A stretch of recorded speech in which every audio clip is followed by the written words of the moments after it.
Assalamualaikum warahmatullahi wabarakatuh.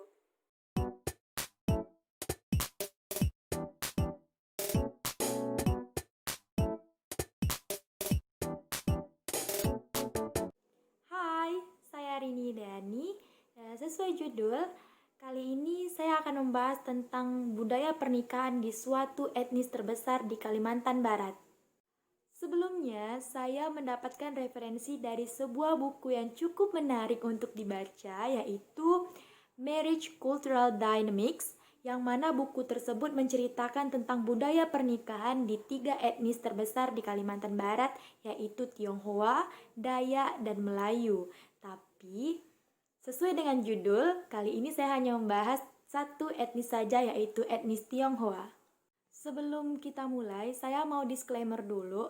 Saya mau minta maaf jika nanti saya ada salah pengucapan bahasa Tionghoa dan juga penjelasan saya nanti ada yang kurang tepat. Mohon dikoreksi. Terima kasih. Oke, saatnya mulai. Etnis Tionghoa di Kalimantan Barat terbagi menjadi 3. Ada Kek, ada Teochew, dan ada Hokkien. Mayoritas orang Tionghoa berada di daerah Pontianak dan Singkawang. Pernikahan dalam tradisi budaya Tionghoa ini merupakan prosesi pernikahan yang tidak dapat diubah meskipun mereka telah menganut agama Kristen atau Katolik. Karena tradisi budaya ini merupakan prosesi yang sakral yang melibatkan banyak unsur kekeluargaan dan budaya Tionghoa yang sangat kental. Ada beberapa tahapan pernikahan dalam budaya Tionghoa. Yang pertama adalah tahapan persiapan dan perjodohan. Lalu kedua adalah tahapan lamaran dan pertunangan. Yang ketiga adalah tahapan pernikahan. Yang keempat adalah tahapan resepsi dan yang terakhir adalah tahapan pasca pernikahan. Mari kita bahas satu persatu. Yang pertama adalah tahap persiapan dan perjodohan. Sebenarnya dua kata ini memiliki arti yang sedikit berbeda karena di tahap persiapan, calon pengantin ini biasanya sudah saling kenal dan berpacaran sebelum mereka memutuskan untuk melanjutkan hubungan mereka ke jenjang yang lebih serius atau pernikahan. Sedangkan bagi orang yang terkena perjodohan, ini biasanya mereka tidak saling kenal karena pasangannya itu sudah diatur oleh keluarga ataupun kerabat. Tapi bagi orang yang terkena perjodohan ini biasanya mereka diberi kebebasan untuk mengenal terlebih dahulu calon pasangannya dan juga akan diberi pilihan apakah mereka akan melanjutkan perjodohan ini atau tidak. Jika mereka setuju, maka mereka akan dilanjutkan ke tahap persiapan. Jadi perjodohan ini berada di bawah persiapan. Jadi orang yang terkena perjodohan ini berada di tingkat paling bawah, yaitu perjodohan, lalu persiapan, lalu lamaran. Setelah kedua calon mempelai sepakat untuk melanjutkan ke tahap selanjutnya, maka mereka harus mengkonfirmasi kepada keluarga mereka masing-masing bahwa mereka berniat akan melanjutkan pernikahan tersebut. Setelah itu, ada seorang bunang yang bertugas sebagai jembatan komunikasi antara kedua keluarga selama prosesi pernikahan. Bunang biasanya disewakan dan dipilih oleh mempelai pria untuk menjadi juru bicara tentang maksud dan tujuan kedatangan si mempelai pria tersebut ke kediaman mempelai wanita dalam proses lamaran. Bunang juga dibayar loh. Bunang biasanya dibayar dengan angpau atau amplop merah yang diisi dengan uang tunai dengan jumlah uang yang ditentukan oleh si pemberi pada awalnya. Hal yang menarik tentang pembayaran bunang ini adalah mereka harus memberikan jumlah uang atau nominal uang itu dengan kelipatan angka keberuntungan orang Tionghoa seperti angka 8 dan angka 9, yang mana angka 8 itu memiliki arti terus-menerus, artinya mereka berharap pernikahan mereka itu akan abadi, dan angka 9 itu memiliki arti yang sangat besar, jadi mereka berharap pernikahan mereka itu akan tetap makmur, harmonis, dan lain sebagainya. Ketika bunang sudah terpilih, biasanya si calon mempelai pria ini akan menemui seorang dukun dukun yang bernama Loya untuk memilih hari, tanggal, bulan, dan waktu yang baik untuk melaksanakan pertunangan dan pernikahan. Dan juga untuk memberikan hari, tanggal, bulan, dan waktu yang baik untuk melaksanakan Sangjit, Tenghan, dan Kangte sesuai dengan Feng Shui. Orang Tionghoa mempercayai kehadiran Loya sebagai pelindung selama persiapan pernikahan mereka, agar mereka tuh terhindar dari yang namanya kesialan atau kejadian yang tidak terduga sewaktu-waktu. Karena menurut mereka, kejadian yang paling sial adalah ketika salah satu anggota keluarga ataupun kerabat, baik mempelai pria maupun mempelai wanita itu meninggal. Saat kejadian itu terjadi, biasanya pernikahan itu diberi dua pilihan, apakah dipercepat atau ditunda terlebih dahulu. Makanya Loya akan memberikan pilihan.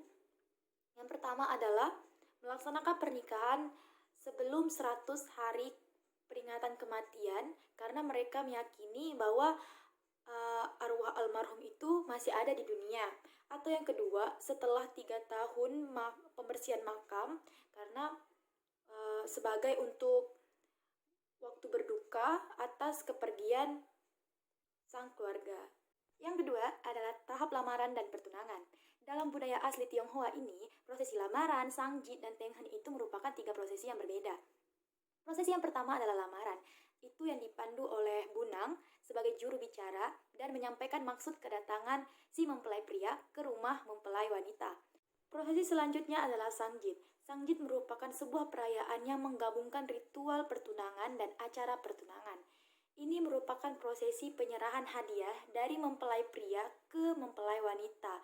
Bersamaan juga memberitahukan hari, tanggal, bulan, dan waktu untuk mereka melaksanakan pernikahan. Prosesi terakhir adalah prosesi Tenghan. Tenghan adalah acara yang biasanya masih dipandu oleh Bunang, yang mana calon pasangan ini akan terikat dalam suatu hubungan dan ditandai dengan pertukaran cincin, dan calon mempelai wanita ini juga akan memberikan hadiah sebagai balasan kepada calon mempelai pria. Tapi seiringnya berjalannya waktu dan kepraktisan perkawinan sekarang ini, 3 prosesi ini biasanya dijadikan satu agar menghemat waktu. Ada beberapa penyerahan hadiah yang harus dibawa oleh sang mempelai pria. Yang pertama adalah makanan kaleng seperti jamur, kacang polong, ataupun daging babi. Itu menandakan bahwa sang pria ini sudah siap akan menghidupi sang istri dan memiliki kehidupan yang langgeng. Yang kedua adalah buah-buahan seperti jeruk mandarin dan apel yang memiliki arti pembawa keberuntungan, lalu pir yang memiliki arti memberikan rezeki yang besar, terus anggur yang memiliki arti akan memiliki banyak keturunan. Dan itu juga memiliki syarat dengan buah itu harus minimal 6, karena 2 itu terlalu sedikit dan 4 merupakan angka kesialan. Yang ketiga adalah anggur. Anggur ini seperti kayak pesta lajang untuk para lelaki, untuk siap mengarungi manis dan pahitnya kehidupan rumah tangga nanti. Lalu yang keempat adalah manisan jeruk. Ini menandakan bahwa mereka berharap bahwa kehidupan rumah tangga mereka nanti akan semanis dan bahagia nanti. Yang kelima adalah sepasang lilin merah yang memiliki arti untuk melindungi calon keluarga baru dari segala pengaruh negatif. Selanjutnya adalah teh liao, yaitu permen yang terbuat dari kacang tanah, labu, putu, dan wijen yang memiliki arti bahwa rumah tangga si calon pengantin ini akan semanis rasa teh liao. Lalu yang ketujuh adalah dua undangan yang tercetak. Biasanya undangan ini akan dibagikan kepada calon mempelai wanita secara berkelompok, baru sisanya dikembalikan ke calon mempelai pria. Yang kedelapan adalah jumlah angpau yang telah ditentukan oleh kedua orang tua si calon pengantin sebagai tanda kerja keras, karena kedua orang tua itu telah membesarkan dan mengasuh si calon pengantin tersebut. Dan yang terakhir adalah daging babi, kaki babi, ataupun babi kalengan.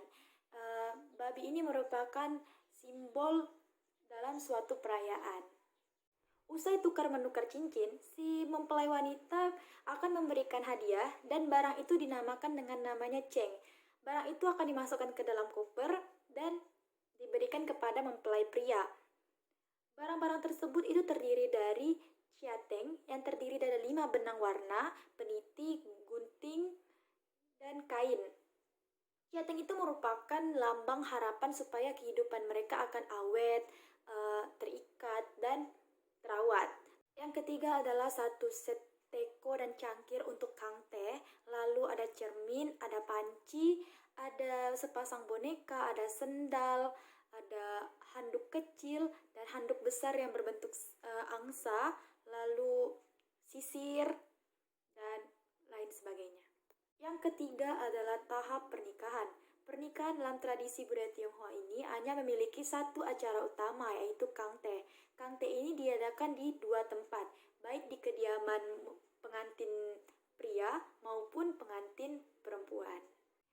Pesta teh atau kang teh yang masih dipandu oleh Bunang, nanti akan ada 2 kursi di tengah ruangan, lalu 1 set gelas dan 1 poci teh yang berisikan teh manis.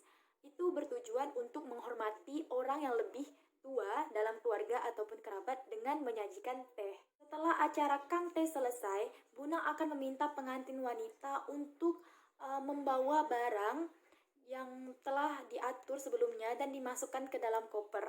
Barang-barang tersebut adalah baju, uang, emas, dan tas kecil berisikan 5 keping uang logam.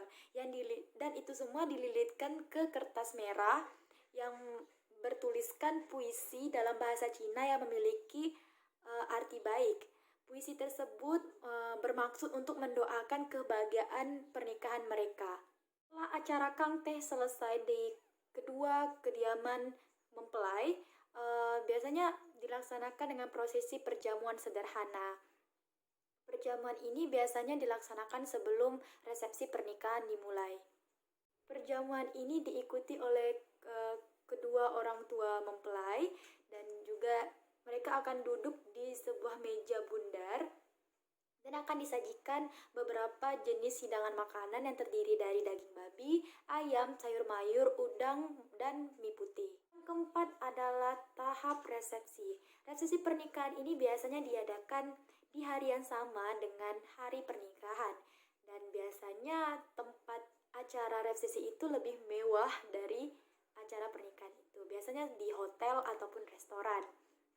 Dan tamu undangan yang datang ke resepsi itu harus mengunjungi meja penyambutan untuk memberikan angpau dan mengisi buku tamu.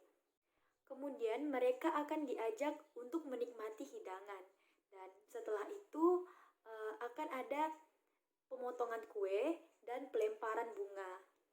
Dan yang terakhir adalah acara foto bersama.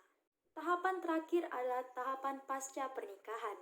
Setelah resepsi selesai, pengantin baru ini masih harus melaksanakan beberapa ritual atau tradisi yang penting.